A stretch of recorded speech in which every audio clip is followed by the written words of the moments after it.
afternoon, ladies and gentlemen.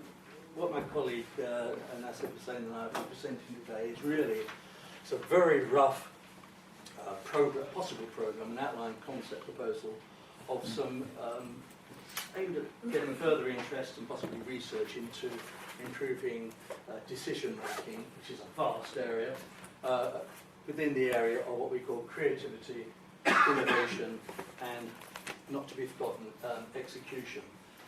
This is purely a conceptual approach. It's really to get ideas and discussions moving, and we would welcome any conversations afterwards. That's if you don't get too much time for the questioning. Okay, let's go into the what's the problem part. Our premise, and it may be wrong, is that the landscape of decision making within what we would call the creativity, innovation and execution spectrum, and in the future, rather than get those three words out, I'll just call it C. So when I say C, it's CIE. So it's highly complicated, and it's highly complex, and also that complexity is aggravated by interconnectivity. We have to work with this. We have to work with this complexity, and we have to and address it in detail. I'm just going to briefly go over. We've heard all sorts of definitions about creativity and innovation. This is really just to put some very simple markers down. Creativity, we can call it the thinking process that generates ideas, and there's thousands of definitions out there. Innovation is actually turning those ideas into something a bit more practical, something which the organisation can handle. Now, very often these two terms they're used interchangeably. We believe actually they are two quite distinct areas, albeit that they are interrelated. Again, we'll come back to that particular issue later. Yeah, they are distinct entities in their own right. Now, in the excitement about creativity and innovation, it seems to be the two dual buzzwords going around at the moment. Everybody forgets this particular term, which is the execution. And the execution is actually takes place usually in some other part of the business. Therein lies the problem of actually making the innovation, taking the creative part and the innovation and making it work in practice. One of the problems here, and a lot's been done by, I think, two American academics called Garvey, if I can get the word right, and Trimble, where they actually believe the barriers to creativity and innovation lie within organisations at that execution stage. So we brought that into what we call the framework. As it gets often forgotten. Now, very kind of symbolically, we see it, the spectrum this way. You have creativity, you've got innovation, and from innovation you go on to execution. Now, at the creative end, this particular area over here, there tends to be greater level of uncertainty. You often see this in startup early stage companies. There is no data, no quantitative data rather, and we have to, you don't know what the future is going to bring forth in the future. There's a high level of uncertainty. As you work towards that execution stage, you're going to get probably revenue earning, obviously feedback from any project and exercises you've done in relation to a product or a service, and there is some quantitative information to rely on. And that, with that quantitative data, it's more likely you can develop into the area of risk. Remember the two key things about uncertainty and risk. Risk you can quantify, uncertainty you can't, but you can model it. And of course, in between, as you move from creativity through innovation to execution, you're going to be dealing with some aspects of hybrid methods as well. What is important to bear in mind here is that this prevalence of uncertainty increases the likelihood of unintended consequences when making decisions within the area of creativity and innovation and execution. It's this uncertainty, this is the butterfly in the jungle which actually can create chaos at some place later on, because we can't quantify it and we can't define it. Okay. So I'll just be getting the time mark there.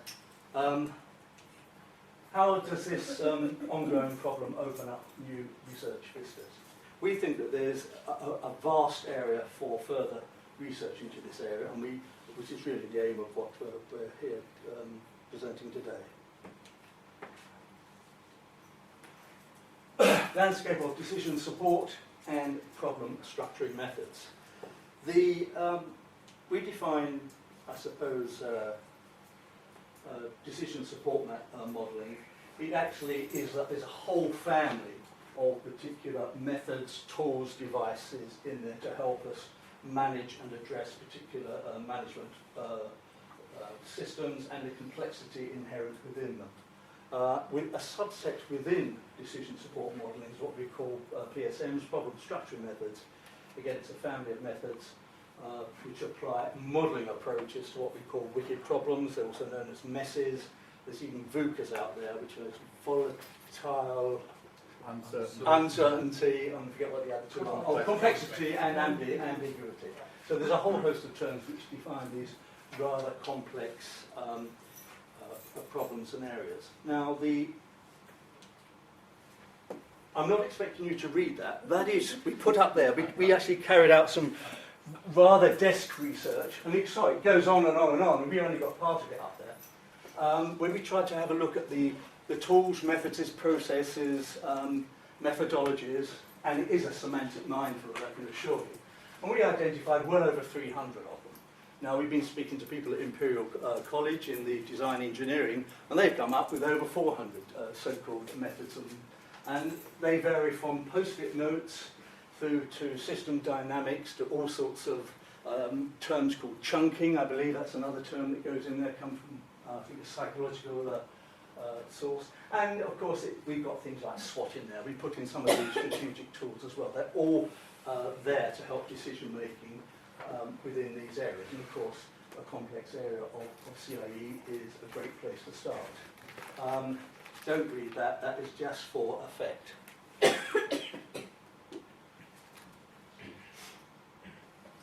If I just go back there, what I would say is that as we go through the phases of creativity, innovation, and execution, we just don't use one or two tools which covers all those three phases. There are some of the tools are best suited to creativity, some to execution, some to innovation. And it is actually a bit of a complex mess, confused landscape in actually trying to sort out what tools are best with what stages of the process. Now this is, we're not the only ones who have come up with this term. It's best to be approximately right and precisely wrong. Please do not confuse accuracy with position. You can be very precise but way off target, and you can be roughly right but much closer to the target. So that's just a bit of education. Sorry, I'll come back to that one in a minute. Sorry, I've got some water here. It's a bit dry.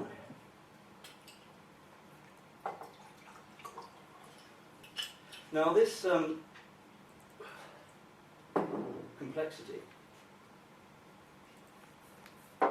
is a bit of a problem for CIE practitioners, be they investors, entrepreneurs, and knowledge transfer specialists. The problem is that no one method is sufficiently robust to apply across the board, let alone, should we say, I think we have the experience of a lot of methods being very fashionable and faddish, and they come in and they're flogged by probably a management guru, usually from the States. I apologise to any Americans who are here. And this thing is flogged for pieces as being the next best thing. A bit like the latest fashion and fad in a diet. Now they're a bit like the curate said, they are good in parts, but they have a weakness for being, if you adopt this in a purely discrete manner, you can actually get into an awful mess here. We also include SWOT on there, and we've actually got an exercise which we have resurrected SWOT. That's one of the tools. But don't believe for any one moment that SWOT or any other of these particular methods is the complete panacea to all these situations.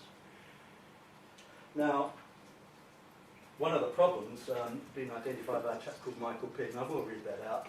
One of the greatest mistakes that can be made when dealing with a mess is to carve off part of that mess. treat it as a problem, and then solve it as a puzzle, ignoring all the links with other aspects of the mess. By the time you put it back in, the mess has moved on and you've got a different problem totally. Now this happens all the time, and it's why we end up with a lot of unintended consequences, wrong actions. I think you were talking earlier, Nasir, about a problem of trying to deal with the student population, and actually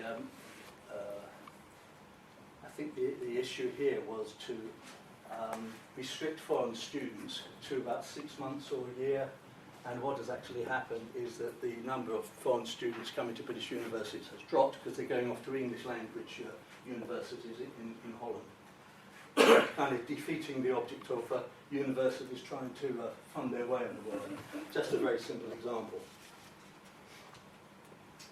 Now, please don't take this as gospel, it's just very elementary, but it does try and highlight the rather confused landscape of what we're faced with. We've ended up by looking at a very simple typology, taking all that massive data that you saw earlier, and we've identified about 4 different dimensions: domain, area of management, analytical categories, and type of analysis. And we've put 3 variables within each of those. Now, just that very simple filter, we could go on and on and on that way and this way to make it even more complicated. We come up with 81 different alternatives. Now, oops. Yes, there are 81. I've checked.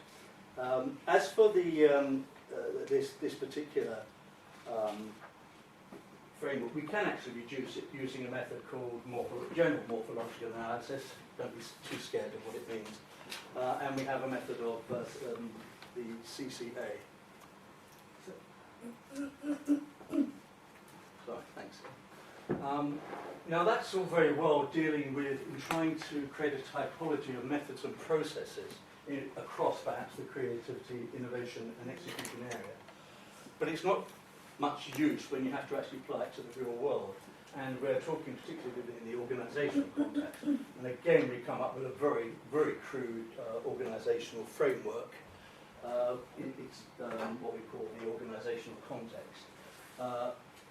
Just taken 3 or 4 particular parameters. You can add on more. I'm sure many of you have got another half a dozen types of parameters that you can actually put across there. And that again comes up with some 700 variants. Now what we do with morphological analysis, we actually, through the method of cross-consistency assessment, and this actually looks at, we pairwise, we assess pairwise each of the variables to see whether they're internally consistent. And if they're not, then that knocks out the whole string. Don't want to get too technical at this stage because we're going to have a much better example in a minute. We can actually link these 2 cases. We can look at the creativity, innovation and execution area with the organisational context. And we haven't even spoken about PESEL aspects, politics, economic, social, etc., etc. This just looks at between the creativity in relation to its organisational context. We can actually bring this down by about 95%. We don't come up with a final solution by any means, but it does reduce it to a much smaller number of viable, consistent alternatives which we can then assess by other means. Now, to see this working live, I'm going to hand over to Nasir to carry on.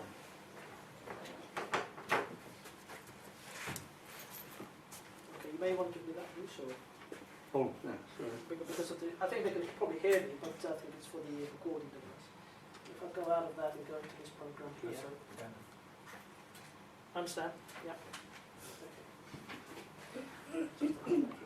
Okay, so I'll explain what the basic of this framework is, this what we call general morphological analysis.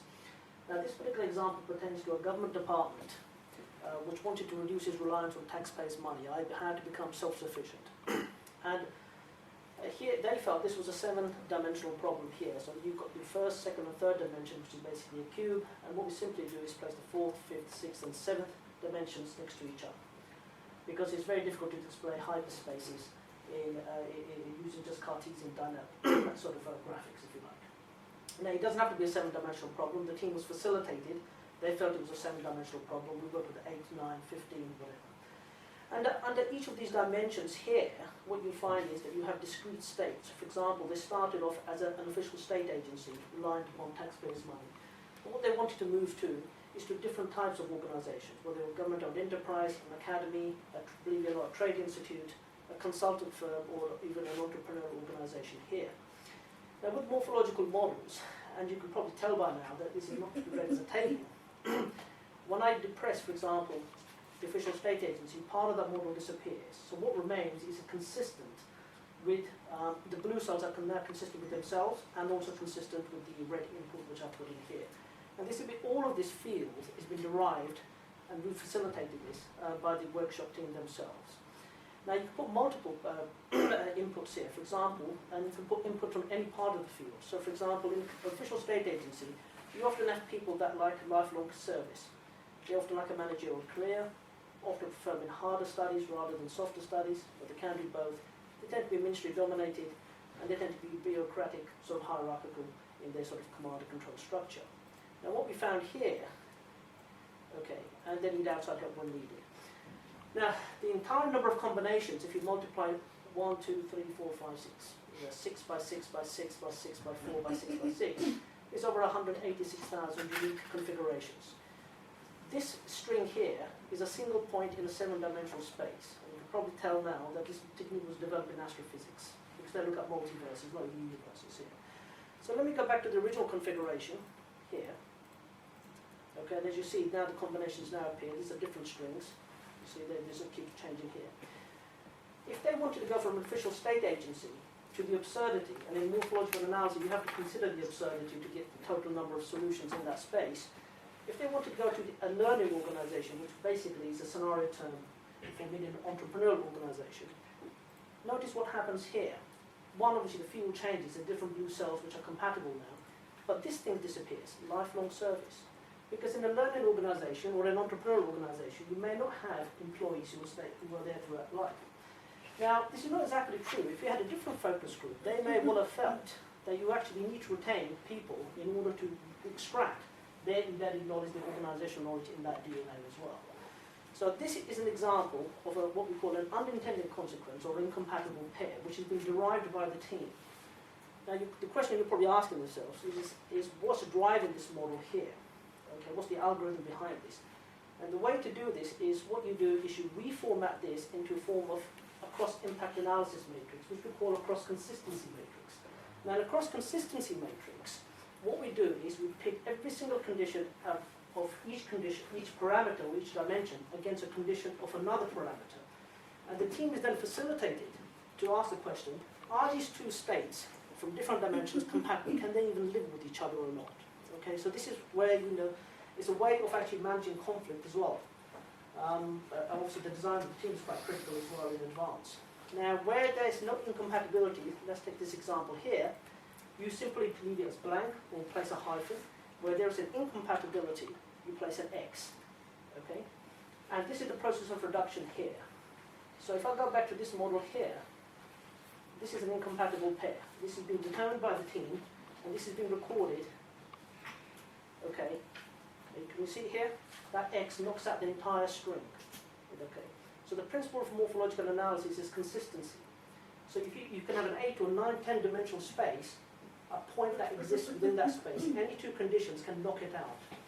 So you can reduce a vast problem field of 186,000, and we work with 500,000 to 1 million configurations and knock them down by 99% or so. Normally I'd spend like 20 minutes talking about this, but I've finished now. I hope you've understood it, but if not, I can explain it in the coffee break as well. So Bruce, I think you okay, we've got literally very two last slides now, very quickly. Just want to hold that. Yeah, hold that. Go to the next slide. We believe that if there are opportunities for further research, one is to really explore that panoply, that plethora of decision support methods within, to try and see where they best fit within the CIA domain. And secondly, the next one is actually to bring that integrated, that inference model that we've shown there, and to see how that can actually apply in more practice to practitioners. So I move on again. Take-home messages, we've tried to analyse this vast landscape of models. We've highlighted the organisational context, which we think you have to match it up with, shown you a live example, albeit very briefly, and we hope we've outlined at least a possible research programme that will have benefits for practitioners. We have some more information in some packs available. That includes a SWOT model as well, should you want to apply your way through that. Thank you very much.